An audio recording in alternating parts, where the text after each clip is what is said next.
Bonjour à tous, que la grâce, la miséricorde et la paix vous soient données de la part de Dieu le Père et de Jésus-Christ notre Seigneur. Aujourd'hui, nous allons aborder le thème sur la dîme et voir ce que la Bible nous dit, verset par verset, sans notre interprétation. Depuis des décennies, dans beaucoup d'églises, on vous répète la même chose. Tu dois donner la dîme 10% de tes revenus, sinon tu es maudit, tu bloques les bénédictions de Dieu. On vous cite Malachie 3, Luc 11 ou même Matthieu 23. Mais si on avait été trompé, et si ces versets avaient été arrachés de leur contexte, et si la dîme n'était jamais destinée aux chrétiens du Nouveau Testament? Aujourd'hui, on va tout reprendre, depuis le début. Pas pour condamner, mais pour libérer. Pas pour diviser, mais pour éclairer. Car la vérité, c'est qu'on vous a vendu une obligation qui n'existe pas dans l'Évangile. Êtes-vous prêt à découvrir ce que la Bible dit vraiment sur la dîme? C'est parti. La dîme, c'est-à-dire 10%, apparaît bien dans l'Ancien Testament. Mais à qui était-elle destinée? Et pourquoi? Regardons. Lévitique 27, verset 30.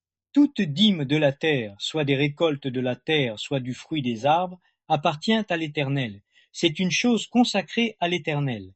Et Deutéronome 14, versets 22 à 29. Tu lèveras la dîme de tout ce que produit ton champ, tu la mangeras devant l'Éternel, ton Dieu. Si le chemin est trop long, tu pourras la convertir en argent et acheter ce que tu désires. Et tu mangeras devant l'Éternel. N'oublie pas le Lévite.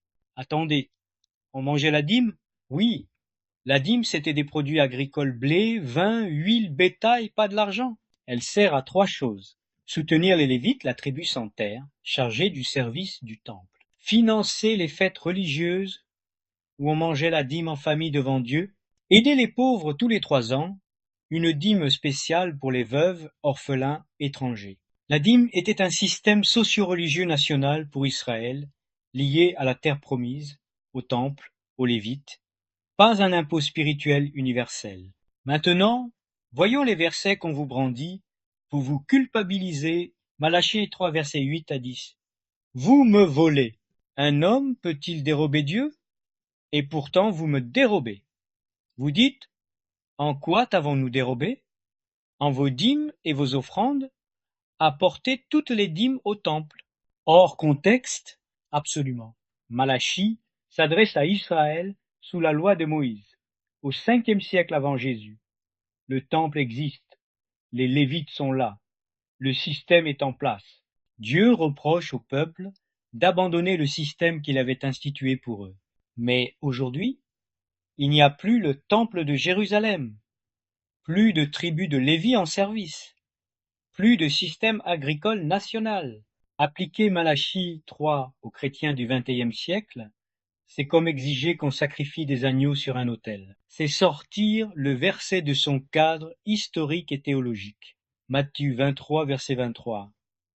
Vous payez la dîme, mais vous laissez l'essentiel. Malheur à vous, vous payez la dîme, et vous laissez de côté les choses les plus importantes de la loi, la justice, la miséricorde et la foi. Hors contexte, totalement.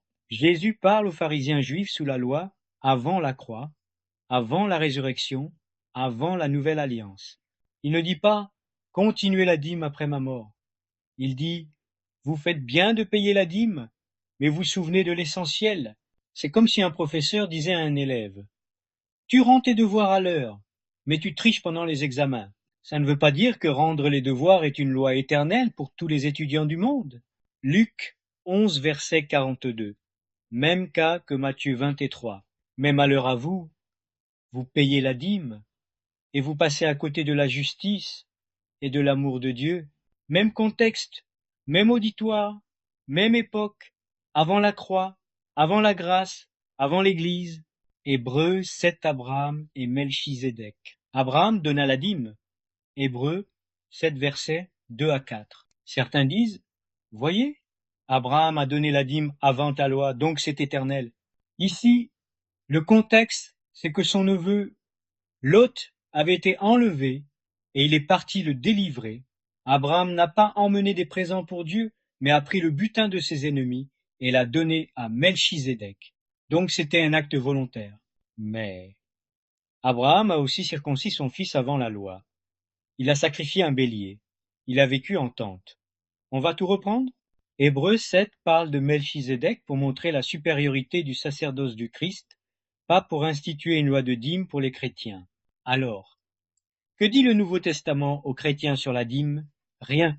Jamais les apôtres n'ont dit aux croyants: payez 10%, sinon vous êtes maudits. Jamais Paul, Pierre, Jean ou Jacques n'ont cité Malachie 3 pour exiger de l'argent.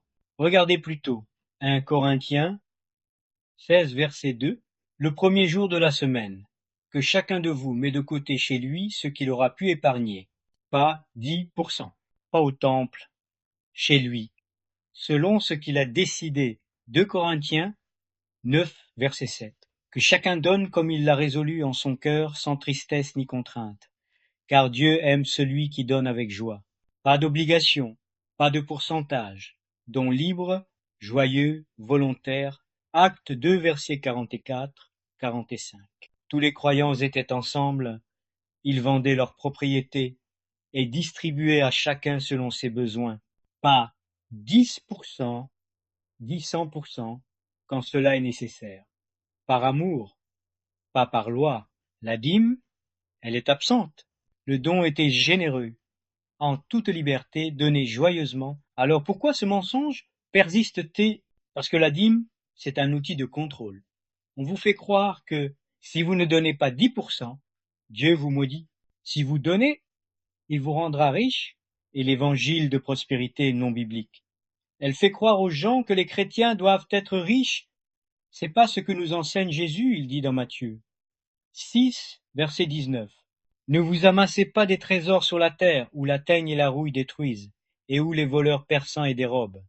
Et Proverbe 30, verset 8 dit: éloigne de moi la fausseté et le mensonge, et ne me donne ni pauvreté ni richesse, mais accorde-moi le pain qui m'est nécessaire. Et Proverbe 19, verset 3 dit: éloigne de moi la fausseté et le mensonge, et ne me donne ni pauvreté ni richesse, mais accorde-moi le pain qui m'est nécessaire. Votre salut, vos bénédictions, votre guérison dépendent pas de votre portefeuille. C'est du terrorisme spirituel. Et ça rapporte. Beaucoup d'églises fonctionnant comme des entreprises. Des pasteurs vivent dans le luxe grâce à vos 10%, pendant que vous vous privez en croyant obéir à Dieu. Mais Jésus a dit: vous avez reçu gratuitement, donnez gratuitement. Matthieu 10, verset 8. Il n'a jamais vendu des miracles, jamais exigé un ticket d'entrée pour la grâce. Alors, est-ce qu'il ne faut plus donner? Au contraire, mais librement, généreusement, avec joie. Soutenez votre église locale si elle prêche le Christ, pas la prospérité. Aidez les pauvres, les veuves, les orphelins, comme la Bible demande 50 fois. Partagez si vous avez les moyens comme les premiers chrétiens. Donnez selon votre cœur, pas selon une peur. Dieu ne veut pas de vos 10%. Il veut votre cœur. Et un cœur libre donne parfois 5%, parfois 50%, parfois 100%. Pas par obligation, mais par amour. Vous connaissez la vérité, et la vérité vous affranchira. La dîme n'est pas un commandement pour toi, chrétien du Nouveau Testament. Tu n'es pas maudit si tu ne la donnes pas. Tu n'es pas moins spirituel. Tu n'es pas hors de la volonté de Dieu. Tu es libre, libre de donner sans peur, libre d'aimer sans calcul, libre de vivre l'évangile sans chaîne.